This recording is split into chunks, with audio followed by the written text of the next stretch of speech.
So I'm really excited. In a few short weeks, my third book is going to be launching.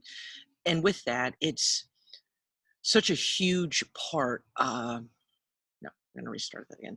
Excuse me.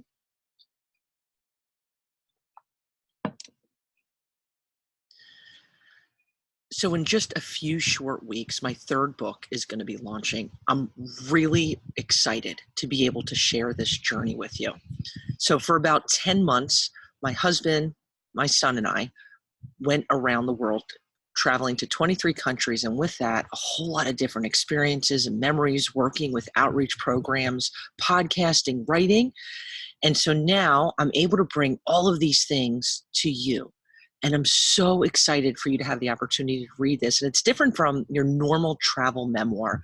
Very much the focus is on the power of kindness and how it makes the world smaller, and how our little actions are so much bigger than we realize, and all different pockets of the earth. So today I wanted to share a chapter from my book that's called Won't You Be My Neighbor?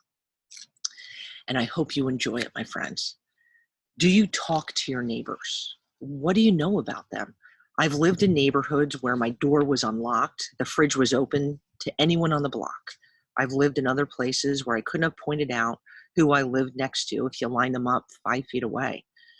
There's a lot you can learn about others when living either a few feet or just a few houses down from them. Personalities come out. You can quickly observe if they're tidy, cluttered, introverts, extroverts. Some may believe that fences make good neighbors, while others are more open to sharing their plot of backyard. That's the beauty of it. Everyone's different. I don't speak Romanian, nor do I speak Russian or Polish. I only speak English. Traveling after all these years, I wish time was allocated to be proficient in one or two other languages. I've been embarrassed numerous times where only one finger went up when asked how many languages I speak. Throughout Europe and Asia, it's commonplace to speak at least two languages. I've met those who've spoken up to 6 or 7. I'm in awe of these people. When we moved into our flat in Brasov, Romania, it was clear that we were the only fluent English-speaking people amongst the 50 or so who resided in the building. At times it was challenging, but that's what traveling outside of your own borders does. It stretches you. That stretch and growth can be a beautiful thing if you allow it to be. But what 7 weeks in a neighborhood of Romanians, Russians, Serbians, and Bulgarians taught me wasn't bound by language. Our flat was situated a few blocks shy of town square. You could actually see the Blackfriars clock tower from our kitchen window. The doorway leading to our humble abode was easy enough to pass on the main street. It was tucked away, and there was no reason to press through the squeaky wooden doorway unless you lived there. The weathered brown brick had residents either hang a quick right to the first set of stairs or continue to the courtyard, where a few residents hung out their wash or sat to take in the afternoon sun. The courtyard was also our entrance to our flat and our next-door neighbor. Our next-door neighbor was Mary, a Roma gypsy, who lived directly next to us on the ground floor. Mary lived with her husband and daughter, Adrian. Both Mary and Adrian wore bright flowing skirts of gold, red, and white, with white linen blouses and scarves that occasionally draped over their shoulders. When Mary was home, you knew it, because the smell of cabbage, peppers, and spices would permeate the entire complex. The woman loved to cook. For the first week of our stay, Mary had her guard up. She kept an intentional distance from us. Jack would wave or say hello whenever she had her door open as she cooked and prepped for the next day. She seemed to ignore his gestures. When sitting in the courtyard or hanging laundry, I watched how little Mary interacted with the other neighbors and the obvious separation between her and them. Nothing about it was rude. It was just distant and hands off. The gypsy community is often met with judgment or discontentment throughout Eastern Europe. What are some common phrases and terms associated with the gypsy community? Most would be negative, such as being beggars, thieves, and soaking off the government. There are communities of gypsies that encourage and practice marrying their children off as young as 10 or 11. Even though the children don't necessarily live together for a few years down the road, they're committed to a life together, having little or no say. The negatives can often be tied into generations of gypsies, which are also tied into their culture. There's some rough around the edge gypsies, and as would apply to any group, not giving someone a fair go at dismantling that stereotype seemed unfair. Maybe negatives or positives applied, maybe not. My 3-year-old and I were officially on a mission to crack Mary and become what neighbors were intended to be: congenial. I thought about how titles and stereotypes impacted her. She and her husband ran a secondhand store in the area. He was up very early and home late in the evening. Mary and her daughter would transport bags of used items to their home to wash and organize, then bring to their shop. They were hardworking people. I'm sure they had flaws that I didn't observe or pick up, but then we all come packaged with our own set of unsavory habits, don't we? The second week into our stay, Jack and I knocked on her front door and said hello. Jack handed Miss Mary a plate of cookies. Miss Mary threw her hands up and kept repeating, "Excellent, excellent." A smile stretched from one ear to the other, and the tassels on her skirt seemed to rattle with excitement as they swayed back and forth. Miss Mary spoke Romanian and probably 10 words of English. But what happened over the next few weeks was not bound by language, but instead fueled by gratitude and kindness. The walls between us began to crumble from that moment forward. It was a beautiful thing. Every day, she set aside an extra plate for us for the meal she prepared for her own family. Mary would knock, smile, ramble off words that I didn't understand, and hand me a plate brimming with ridiculous goodness. There were plates of roasted red peppers stuffed with different types of meats and steamed vegetables. There were small sachets of cookies and chocolates that were placed with the most genuine of kindness on our kitchen table. Every delivery was bursting with kindness. This relationship wasn't meant to be limited to Mary and me.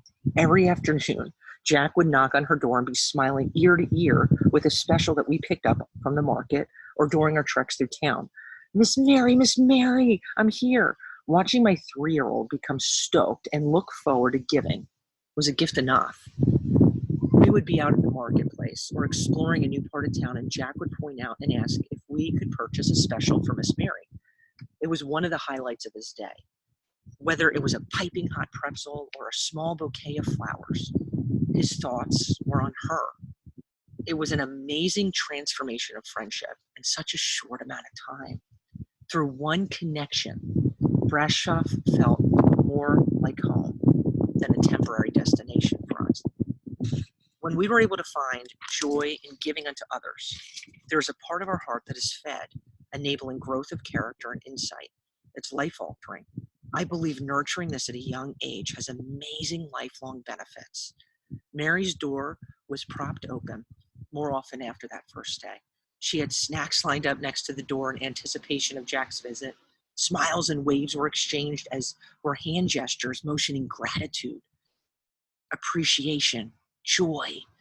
Jack knew what Miss Mary was saying, even though he had no idea what she was saying. That's a beautiful thing. It was pure joy hearing Mary stroll into the courtyard with a big smile and a boisterous, "Jackie boy!" I think I heard his name a few dozen times a day. Jack was a light of sunshine to Mary, her family, and the many neighbors. It was a spectacular thing to watch. Our small courtyard with concrete flooring and cobblestone siding echoed with the exchanges between Mary, Jack, and me. In a relatively short amount of time, our small flat evoked a sense of home. Our door was propped open as Mary cooked to her heart's content, and I sat in the courtyard writing. I'd sit, feeling the warmth of the sun on my face as I journaled about our global trek. Beautiful moments that held no cost, yet held value beyond words. The church clock tower echoed in the distance. The sound of pigeons tapping on the clay rooftops was a rhythmic beat from sunrise to sunset. Brasov swept me off my feet. I was in love. As our relationship with Miss Mary and her family flourished, so did our relationship with another neighbor, Miss Maria. She lived in the same building, about 100 feet from our flat. Miss Maria was an elderly woman who, in a week plus of observation, engaged only with her daughter. For her first few weeks, Miss Maria, who spoke Russian, sat in the courtyard a mere few feet from us, staring off in space. No words were exchanged, even when we would wave or say hello. The more I observed her, She didn't appear to have a connection with anybody in the building. As the days went on, I noticed her glances toward our flat became more common. I knew she was fond of Jack, but she was uncomfortable with us. We were just another pair of adults on holiday, passing like ships in the night. But Jack was an exception. He was 3, boisterous, and interjected a level of energy that was contagious. One afternoon, her daughter was outside watering flowers. I motioned for Jack to go over and help. He bolted toward their front steps, waving his arms, saying, "I'll help, I'll help." There were 5 or 6 potted plants with brilliant red and orange. Jack waved the watering can in all directions but the flowers. He splattered the ground, the steps, and even the weeds. What he lacked in accuracy, he made up with his excitement. Miss Maria released a laugh that shot through my core. It was a genuine release of joy that was beautiful. She clapped and laughed for the next 10 minutes. Kindness goes so much farther than we can fathom. That was the beginning of breaking her outer shell. And for the next few weeks, we exchanged hellos, fun treats, and even a few hugs. It was an amazing transformation in such a short amount of time. Small kernels of kindness that slowly created a snowball effect of comfort and encouragement. I couldn't help but think of how little tidbits of effort chipped away at a rough exterior so quickly, and all it required was time and compassion. The last few days of our time hit me the hardest. As I waved to Miss Maria on my way to run a few errands before we rolled out of town the next morning, I assured her we were not leaving until the following day. She appeared flustered. I smiled, I waved, and I headed out. Miss Maria had to be no less than 80 years old. She stood a little less than 5 feet in height, with white hair and crystal blue eyes. She came across as being content and doing her own thing and not really social. I would never have pegged her as spry or swift on her feet, but I'll always admit when I am wrong. And I was wrong. A solid quarter mile from our flat, I happened to look over my shoulder and caught a glance of Miss Maria. My stride is pretty quick, and that she was able to keep up with me was impressive. I did a double take. How the heck did she keep up with me after how quickly I left the courtyard? Was she in pursuit? When our eyes met, she approached me, taking my hand in hers, and motioned for me to sit with her on the bench. Maria had my hands cupped in hers and was chatting away furiously in Russian. I smiled and wanted very much to know what she was saying. She removed a pen from her purse with a small piece of paper and motioned for me to write something. There was a group of 5 or 6 boys gathered at the bench closest to us. I stood up and I asked if they spoke English and if they'd mind translating for a few minutes. My phone was having network issues, so using any form of mobile translation was a no-go. The boys were good sports and were quick to humor me. So for the next 20 minutes, Maria was in her glory. She wanted my address and mobile number to keep in touch. Her hand shook as she penned her address and number. I tried to get her last name, but she kept repeating, "But I am Maria of Brasov." Yes, she was indeed Maria of Brasov. We sat together for 30 minutes or so, going back and forth, and I greatly appreciated the kindness of the young men who translated for us. They found our engagement entertaining. I'm not sure how you couldn't find it absurdly hilarious. Back and forth, hand motions and smiles. It was crazy comical. I was grateful for the boys' patience, but more for Maria's heart to continue our connection beyond Brasov. I wouldn't see Maria when we headed out in the next morning. I think it was difficult parting for her. There was a connection that allowed both of us to feel valued and heard, and that's a beautiful thing. The night before our departure, I was feeling sentimental. This charming little town had quickly grown on me. I was going to miss nearly everything about it. As Keith was putting Jack to sleep for the evening, I left our flat in an attempt to knock out some last-minute writing and blogging. I wanted to have one last go under the stars in Brasov, soaking in all the beauty of town square. The moon cast its shadow on the clock tower. People were sitting near the fountain eating gelato. Kids fed pigeons between the benches, and the bustle of Brasov was a beautiful buzz to my ears. Just as I was opening my laptop, I heard a loud, "Erin! Hello, Erin!" As I looked up, Mary in her outfit of gold, red, black, and white with a massive smile walked towards me. Her dress flowed and bounced like an over-exuberant cloud. She plopped down next to me on the bench, and I leaned over, placing her arm over my shoulder and squeezing me tight. I was enveloped in an authentic kindness that removed any and all angst or worry that swirled about. Mary felt like home.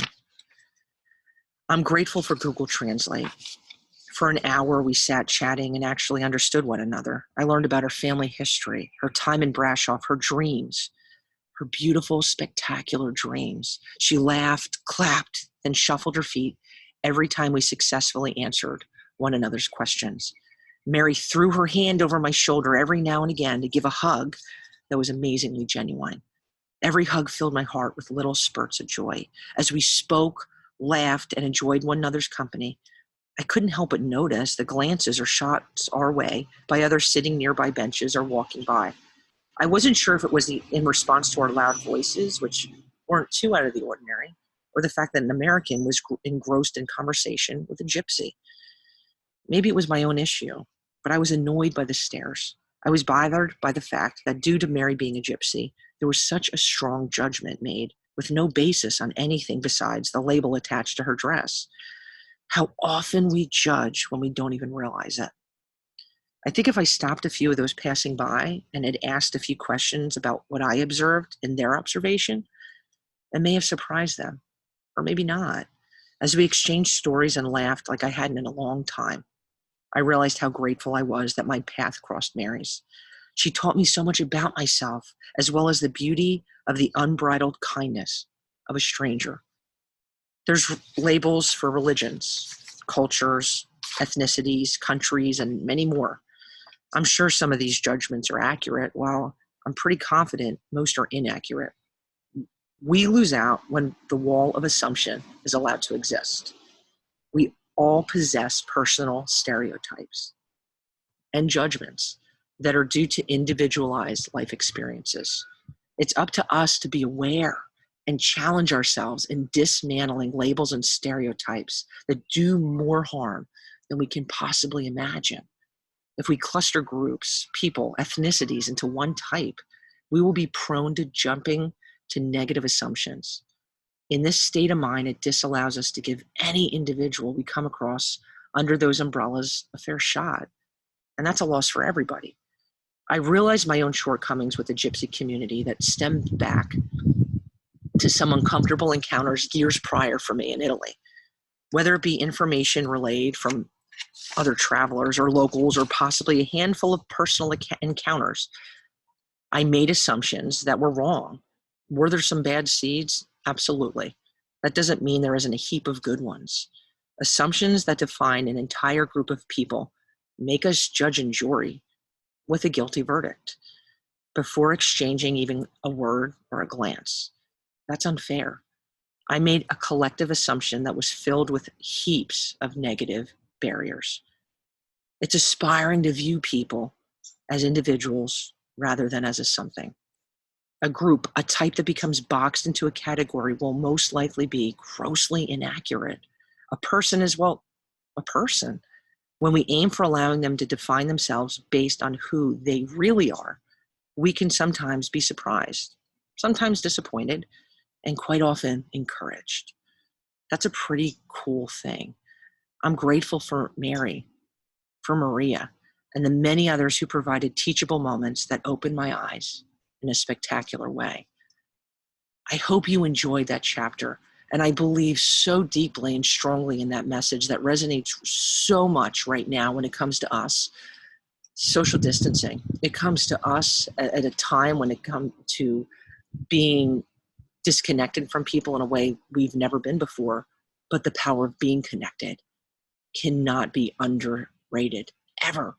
It's taking time to kick someone to text. It's taking time when all of this lifts, being able to go for a cup of coffee, FaceTiming someone and seeing their faces, that personal connection, and allowing our eyes to be open at the value in human connection, as well as being open to being less judgmental, because all of us to some extent are guilty of it. And it's an amazing thing when we allow our eyes to be open and the veil to be taken away when we look at people's hearts rather than their exterior. What we will realize, it'll rock your world. So that's just one of 24 chapters in my upcoming book, and I'm excited for it to release. I hope you enjoy the chapter. Pre-sale will be available shortly, and I will give you that information soon and very soon, my friends. Thank you for tuning in. And as we go about our day, I'm wishing you an amazing amount of peace, love, and goodness, my friends.